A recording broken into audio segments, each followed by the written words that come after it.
Avec l'arrivée des libéraux à la tête de notre pays, la question de la légalisation de la marijuana refait surface. Est-ce que ça sera plus facile, moins facile à s'en procurer? Est-ce qu'on va réussir à mieux encadrer le tout? Est-ce que les jeunes vont être tentés davantage d'en consommer? Faut démystifier tout ça. Chose certaine, on en discute à l'émission aujourd'hui à Génération Z.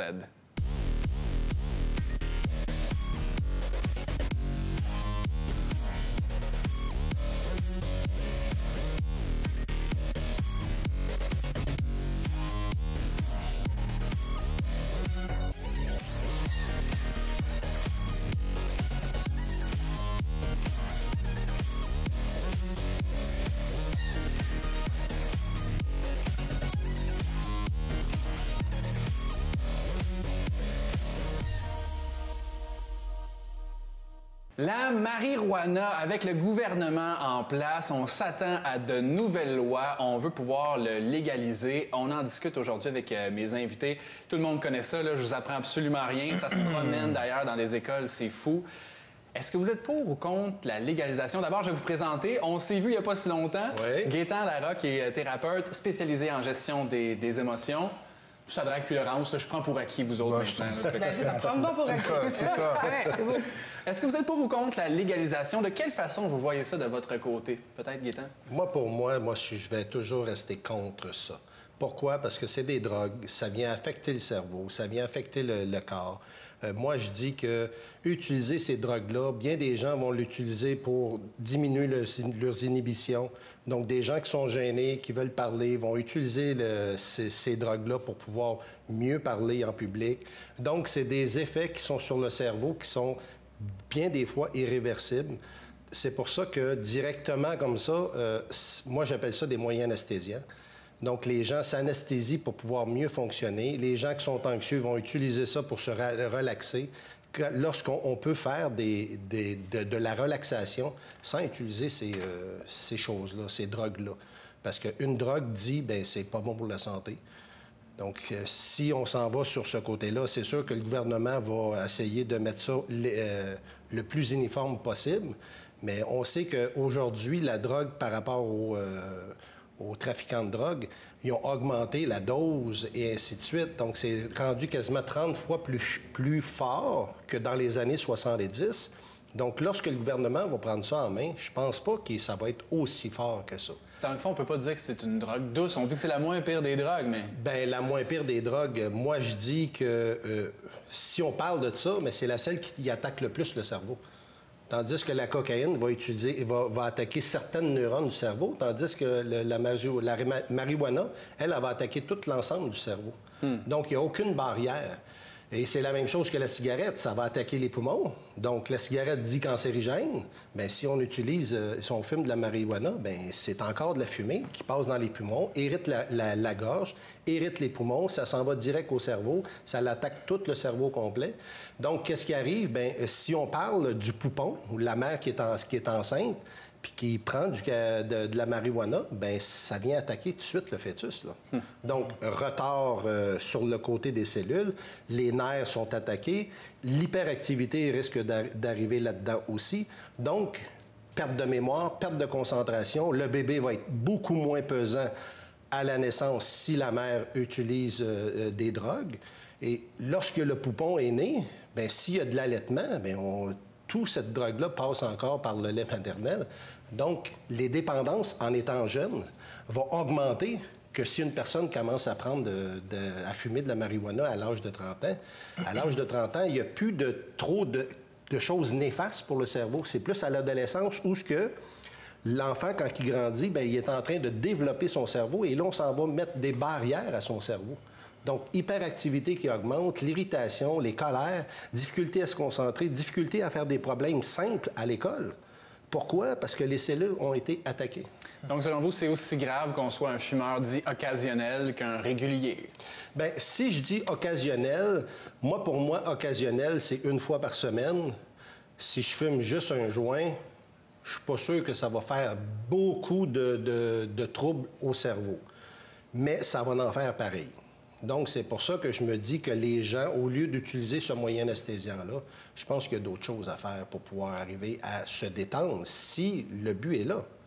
Parce qu'il y en a que ça va les calmer, il y en a d'autres que ça va les rendre euphoriques. Mais il y en a d'autres qui vont... La colère va augmenter, l'anxiété va augmenter, ils vont avoir des tremblements, ils vont avoir des hallucinations. Et là, l'alcool au volant, c'est interdit. Maintenant, comment ils vont faire pour essayer de gérer ça sur la route? Parce que la marijuana vient troubler notre motricité. Donc, nos réflexes au volant sont diminués. Donc, aussi pire que l'alcool au volant. Donc, oui, ça va être bon pour le gouvernement, moins de police à checker tout ça. Ils vont ouvrir des boutiques pour pouvoir probablement vendre ça puis avec la légalisation.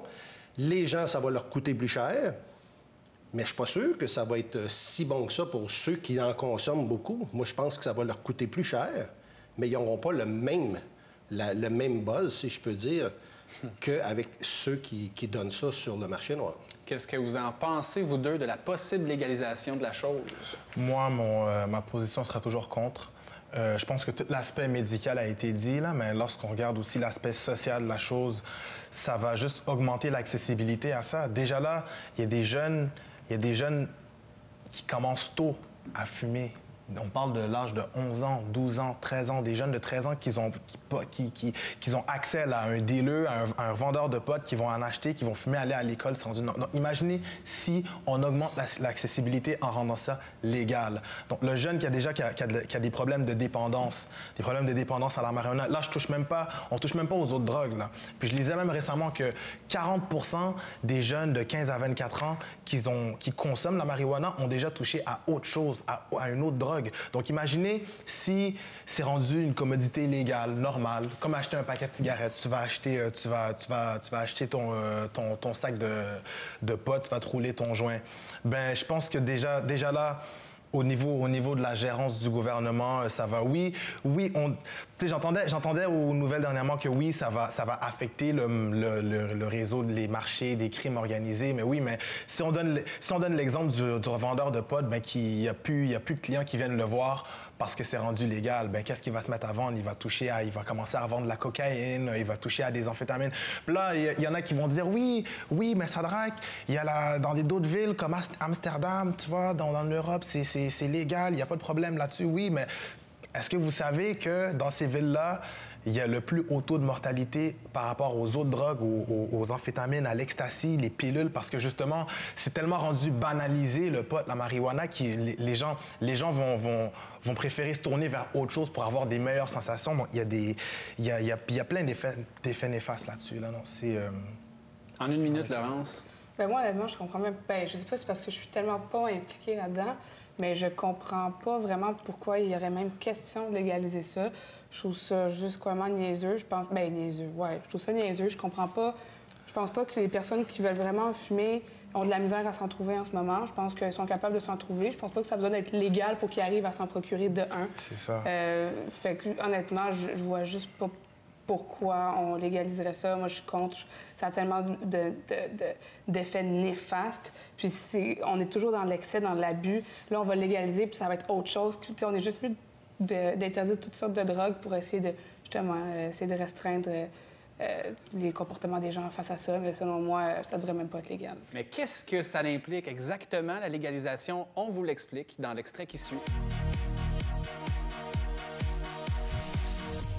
Regardez bien cette carte. Et non, les pays en brun ne représentent pas les parties du monde victimes d'un vortex polaire, mais bien les endroits où l'usage du cannabis est le plus élevé. On le voit, le Canada arrive au sommet des pays consommateurs de marijuana, aux côtés des États-Unis, de l'Espagne, de l'Italie, du Nigeria, de la Nouvelle-Zélande et de l'Australie. Et ça, même si l'herbe y est prohibée. Plus de la moitié des Canadiens de 18 à 44 ans ont déjà fait l'essai du cannabis, selon la plus récente enquête de Statistique Canada. Pas étonnant que plus du 2/3 de la population se dit prête à assouplir les lois. C'est 2 fois plus de Canadiens que dans les années 70 et même qu'en 1995. Justin Trudeau l'a bien compris, le chef du Parti libéral du Canada est pour la légalisation du cannabis et a même déjà admis en avoir fumé 5 ou 6 fois dans sa vie. Ce sera un enjeu à surveiller aux prochaines élections fédérales cet automne.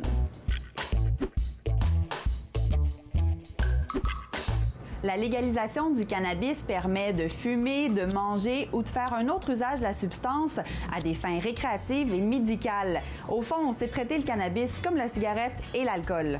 Il ne faut pas confondre par contre la légalisation avec la décriminalisation, qui n'impose plus de peine criminelle. La possession de pot est traitée comme le stationnement illégal. Depuis quelques années, on assiste à une vague de légalisation du pot dans le monde. L'Uruguay a légalisé la marijuana en 2013 en nationalisant sa production et sa distribution. Dans d'autres pays, comme aux Pays-Bas, au Portugal et en Espagne, elle n'est pas légale, mais les autorités tolèrent ou ne sanctionnent plus sa consommation ou sa vente. Plus près de chez nous, 4 États américains ont récemment légalisé le cannabis. Le Colorado, l'État de Washington, l'Oregon et l'Alaska, en plus de Washington, D.C. Comme pour l'alcool et la cigarette, la légalisation est encadrée. Au Colorado, par exemple, il faut avoir 21 ans et plus pour en acheter et les achats se limitent à 28 grammes par personne, 7 grammes si on est touriste. Ceux en faveur de la légalisation du cannabis croient qu'elle permettrait notamment de mieux contrôler la qualité de la plante, d'endiguer le marché noir et de générer des revenus pour l'État. Chez ses détracteurs, les plus grandes craintes sont l'augmentation de son usage dans la population et les risques qu'elle présente pour la santé, particulièrement chez les jeunes. Quels seront les impacts en cas de légalisation, en particulier sur notre économie? À quoi on va faire face? Qu'est-ce qu'on va voir? Avez-vous une petite idée ou comment vous voyez ça de votre côté, Gaétan, d'abord? Bien, moi, je vois qu'il va y avoir plus de gens qui vont utiliser la marijuana. Moi, je vois ça exponentiel, ça va exploser. D'après moi, ça va exploser. Pourquoi? Parce que là, ça va être devenu légal. Okay. Tout le monde, comme la cigarette, ils vont pouvoir se procurer ça n'importe où. Ils n'auront plus de cachette à faire, ils vont pouvoir l'avoir. C'est sûr que j'espère qu'ils vont dire que c'est juste possession normale que tu peux avoir. J'espère qu'il n'y a pas des gens qui vont pouvoir faire du troc et de charger plus cher en allant chercher au gouvernement puis revendre plus cher. Je ne sais pas comment que ça va se passer. Mais moi, d'après moi, il va y avoir une hausse. Et en ayant cette hausse-là, bien, c'est sûr que c'est un cercle vicieux. Oui, on veut sauver de l'argent. Oui, on veut enlever l'ouvrage aux policiers parce qu'on veut les mettre ailleurs.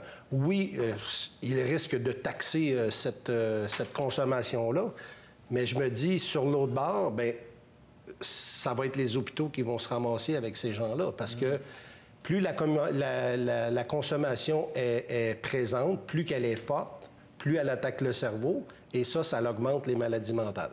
Donc, schizophrénie part à partir de là aussi, les psychoses. Donc, je me dis, on déplace le problème à un autre endroit. Puis, comme je te disais tantôt, c'est un moyen anesthésiant. Donc, la problématique n'est pas la drogue, mais c'est que la personne, comment qu'elle vit à l'intérieur. Si elle a un mal-être, bien, elle va essayer de s'anesthésier avec l'alcool ou la drogue, peu importe la drogue, va essayer de s'anesthésier. Mais si on la rend légale, en même temps, on ne sait pas encore exactement les mesures qui seront mises en place. Et j'ai hâte de voir aussi avec le temps ce que ça pourrait donner, c'est-à-dire avec la réaction des gens. On parle des hôpitaux, là, s'il y a de plus en plus de gens qui ont besoin de consulter, mais en même temps, si on n'injecte plus d'argent dans la santé à cause des revenus grâce à la légalisation, j'ai hâte de voir l'opinion des gens. Est-ce que les gens vont finir par se dire « Hey, finalement, on y arrive avec notre service de santé, puis on a plus de budget. » Toutes sortes de choses à... Tout problématique a une solution. Maintenant, je ne pense pas que c'est la solution pour, justement, avoir mieux sur le côté des hôpitaux, avoir un meilleur service sur le côté de la santé. Je suis pas sûr que c'est qu'est-ce qui est le mieux à faire. Mais c'est pas sorti encore. On va voir comment que ça va sortir. Puis après ça, bien là, on va pouvoir essayer de voir qu'est-ce qu'on peut faire avec ça. Comment vous voyez ça de votre côté? Qu'est-ce qui pourrait arriver? Moi, je vois le danger face aux autres drogues. Ça va être rendu tellement banal de fumer des joints qu'il y en a qui vont être rendus tellement habitués, je veux pas estimer de pourcentage, mais qui vont commencer à se tourner vers d'autres drogues. Comme qu'on traitait tantôt, le sujet au niveau de la dépendance. On veut un meilleur stimulant, on veut quelque chose qui va encore plus nous affecter, nous donner, entre guillemets, un meilleur feeling. Moi, personnellement, il y a 2 ans de ça, j'ai perdu un ami. Pas à cause du cannabis, mais à cause qu'il était tellement habitué au cannabis qui a voulu se tourner vers autre chose et il a perdu sa vie. Donc, je vois, premièrement, moi, ça m'a affecté directement au niveau des...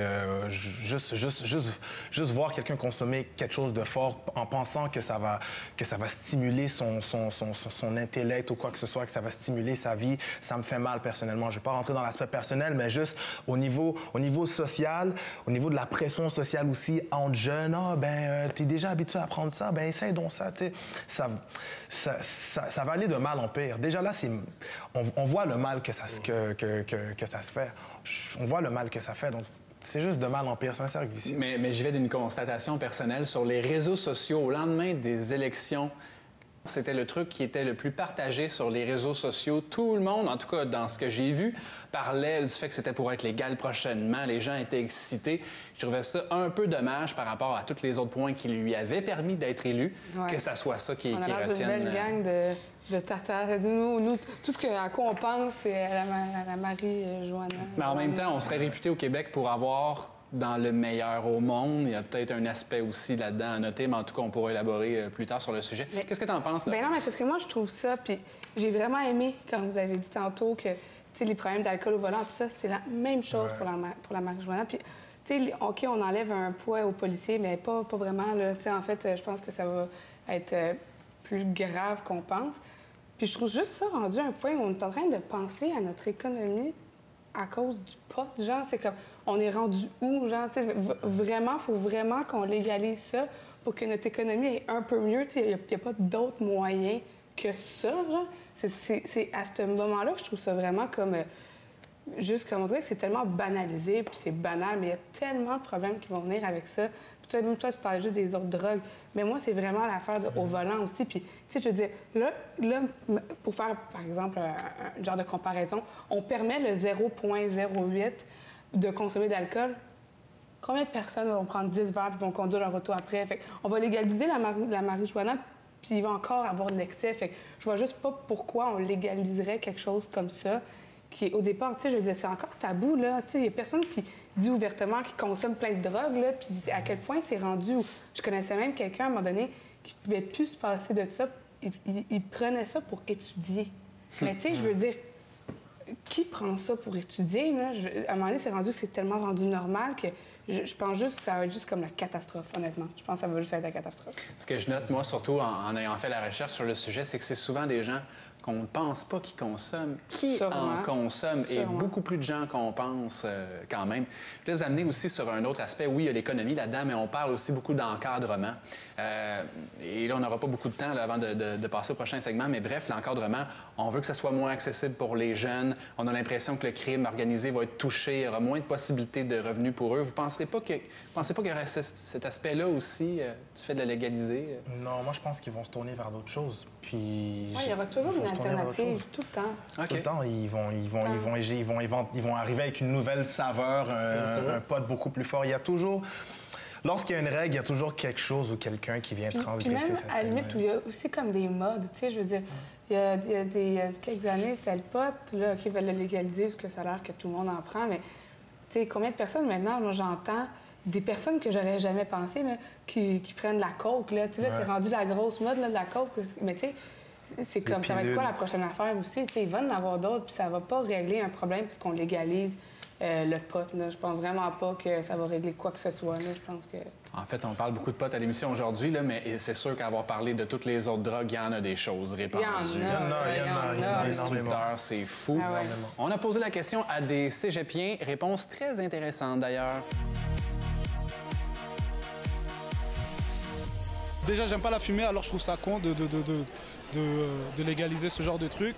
Même si les gens ils disent ouais, c'est pas un effet nocif, mais à long terme, c'est sûr que ça va créer quelque chose. Si on consomme excessivement comme l'alcool ou comme n'importe quoi d'autre, c'est sûr qu'il y aura un impact.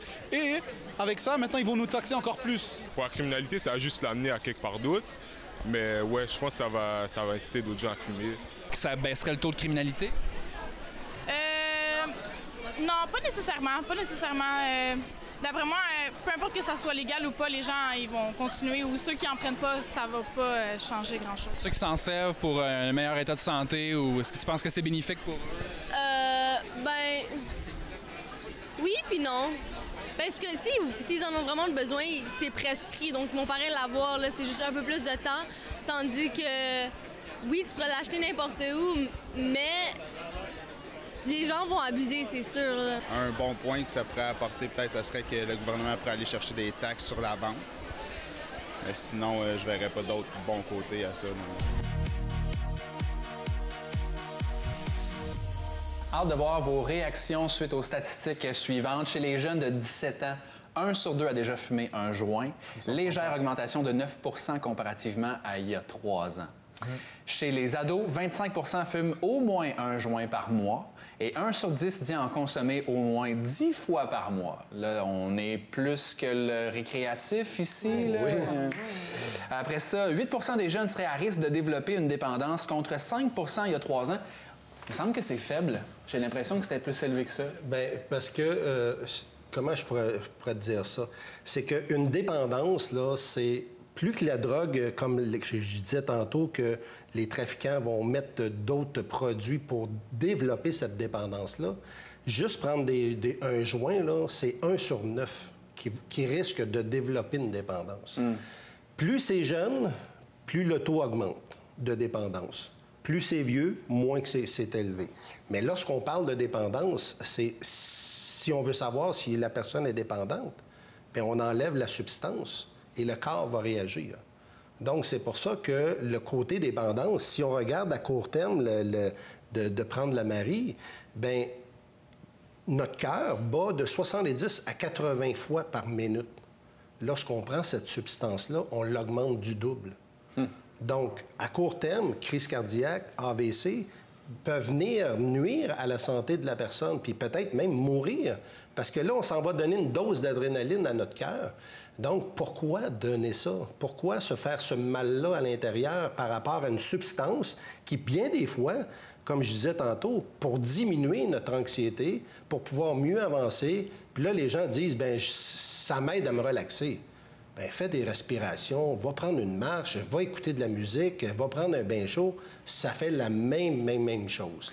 Puis il y a le docteur O'Hare qui vient de la France. Lui a développé la cohérence cardiaque. C'est des respirations.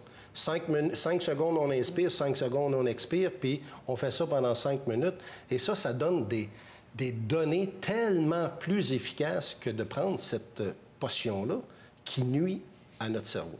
Tellement de choses auxquelles vous me faites penser avec ce que vous venez de me dire. Entre autres, je pense aux grands artistes comme les Beatles qui ont admis facilement avoir créé la meilleure musique à l'époque en étant justement sur, entre autres, la marijuana.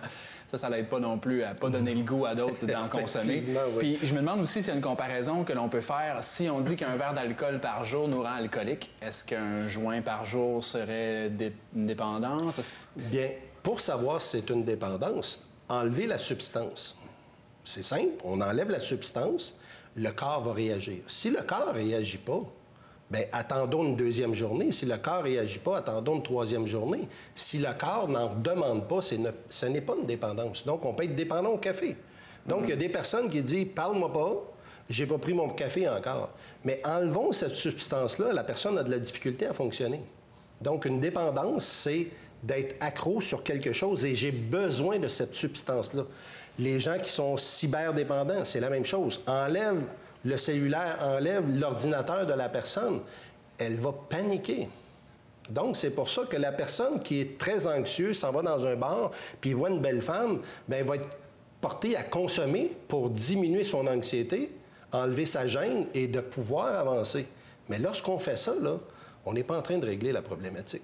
En fait, il y a toutes sortes de raisons pour lesquelles... On n'est pas en train de régler la problématique. C'est pour ça que moi, en rencontre thérapeutique, bien, je travaille jamais sur l'alcool, je travaille jamais sur la drogue, parce que c'est pas ça la problématique.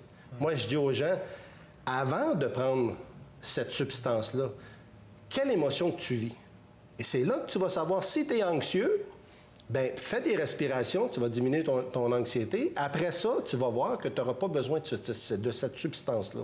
Mais si tu en as besoin, bien, continue à consommer et tu vas voir, lorsque les symptômes vont diminuer, tu reviens à la case départ. Donc, c'est un cercle vicieux, là.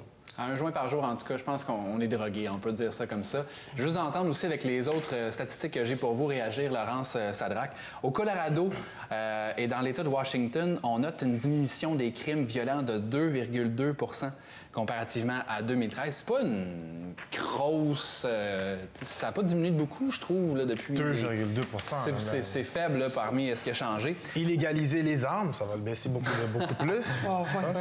Chaque année, 50 000 Canadiens sont accusés de possession de cannabis. 50 000. Et puis le coût des enquêtes de police et des poursuites judiciaires reliées à la marijuana s'élève à 1,5 milliard de dollars. D'où l'économie que le gouvernement veut faire. Et puis on parle, là, pour ce qui pourrait être dans nos coffres à nous, là, possiblement, ça pourrait générer 2 milliards de dollars de recettes fiscales au Québec, peut-être même plus, selon une étude de l'Institut Fraser. C'est beaucoup d'argent, c'est énorme. Qu'est-ce qui vous fait réagir là-dessus, peut-être? C'est juste... C'est un cercle vicieux. C'est un cercle vicieux. Le crime engendre le crime. Tout ce qui est nocif, tout ce qui est sujet à faire de l'argent, que ce soit n'importe quoi. Il y a 80 ans, c'était quoi? C'était l'alcool qui a été illégal pendant un bout. Ça a fait quand même des dégâts. Il y a eu des crimes. On a légalisé l'alcool, mais n'empêche que jusqu'à aujourd'hui, 80 ans plus tard, en 2015, combien de problèmes on a encore avec l'alcool au volant, les overdoses d'alcool. Je pense que c'est juste traiter avec des substances de même, c'est un cercle. Je veux dire, on a pas légalisé, mais on a permis aux gens, après un certain temps, d'avoir le droit de boire, d'avoir un taux d'alcool de 0,08. Puis honnêtement, ça a-tu vraiment diminué les accidents d'auto? Sûrement pas. Fait que je vois vraiment pas pourquoi, en légalisant quelque chose, on va diminuer un certain problème, on va régler l'économie parce qu'on légalise cette drogue-là. Je trouve ça d'une absurdité incroyable. Au Canada, en général, on a tellement de ressources, d'autres ressources sur lesquelles on peut capitaliser autres que le pot, la marijuana. On a tellement de ressources. Pourquoi gaspiller notre énergie à se poser la question, même si on devrait le légaliser? C'est pas juste ça. Il y a tellement de problèmes dans la vie, on s'entend. On ne vit qu'avec des problèmes. Avant, je pense qu'il y a d'autres choses pas mal plus importantes que de savoir si on va pouvoir aller se procurer dans la boutique à côté de chez toi du pot pour rentabiliser le genre d'économie qu'il y a. Je trouve ça juste... Moi, honnêtement, je trouve juste ça absurde. En terminant, je veux savoir, il y a aussi l'usage de la marijuana à des fins médicales. Est-ce que ça, par contre, vous êtes pour? Bien, je suis pas pour, je suis pas contre. Je sais que ça se fait déjà en ce moment. J'ai déjà entendu ça. Je sais pas dans quelle mesure ça se fait.